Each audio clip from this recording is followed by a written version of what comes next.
অন্তর্বর্তী সরকারের দ্বিতীয় অধ্যায়ের প্রধান কাজ হচ্ছে জাতীয় সংসদ নির্বাচন আয়োজন।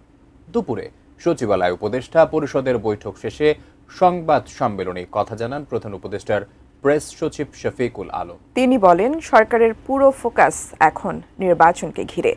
সম্রাট আনোয়ারের রিপোর্টে বিস্তারিত। অন্তর্বর্তী সরকারের দায়িত্ব নেয়ার পর উপদেষ্টা পরিষদের বৈঠকে অংশ নিতে বৃহস্পতিবার দ্বিতীয়বারের মতো সচিবালয়ে গেলেন প্রধান উপদেষ্টা ডক্টর মোহাম্মদ ইউনূস। সচিবালয়ে নবনির্মিত ভবনে মন্ত্রিপরিষদ বিভাগের সম্মেলন কক্ষে এ বৈঠক হয়। উপদেষ্টা পরিষদের ৩৭তম এ বৈঠকে মে জুলাই মাসে নেয়া সিদ্ধান্তগুলোর বাস্তবায়ন অগ্রগতি উপস্থাপিত হয়। পর্যালোচনা হয় সংস্কার কমিশনের সুপারিশ বাস্তবায়নের অগ্রগতিও। এছাড়া গাজীপুর ডিজিটাল ইউনিভার্সিটির নাম পরিবর্তন করে university of frontier technology Bangladesh রাখার অধ্যাদেশও চূড়ান্ত অনুমোদন দেয়া হয়। ৮ অগাস্ট ২০২৪ থেকে ৩১ জুলাই ২০২৫ পর্যন্ত ৩15টি সিদ্ধান্ত নেন এটা কাউন্সিল অফ অ্যাডভাইজার বা ক্যাবিনেট। তার মধ্যে বাস্তবায়িত হয়েছে ২৪৭টি। স্বাস্থ্যকর অল টাইম ফ্যামিলি কেক, সব সময় অল টাইম হেলদি লাইফ।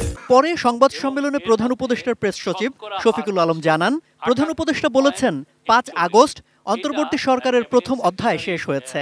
সংস্কার এবং বিচার গুরুত্বপূর্ণ হলেও দ্বিতীয় অধ্যায়ে সরকারের মূল লক্ষ্য এখন নির্বাচন আয়োজন। উনি বলেছেন যে আজকের থেকে দ্বিতীয় অধ্যায় শুরু, এবং উনি বলেছেন যে এই দ্বিতীয় অধ্যায়ের প্রথম এবং প্রধান কাজ হলো নির্বাচন সুন্দরভাবে করা। চিফ অ্যাডভাইজার অফিস থেকে ইলেকশন কমিশন অফিসে ইলেকশন আয়োজনের জন্য বলা হয়েছে। ফেব্রুয়ারিতে যে ইলেকশনটা হতে যাচ্ছে সেটা ফ্রি ফেয়ার হবে এবং এটা ফেস্টিভ মুডে হবে। আমরা সবাই আনন্দের সাথে ভোট দিব এবং ওই সময় আমরা মনে করি কারো কোনো কমপ্লেন থাকবে না। প্রেস সচিব জানান, জুলাই শহীদদের পরিবারগুলোর জন্য অর্থ সহায়তা সম্পর্কে শিগগিরই বিধিমালা করা হচ্ছে।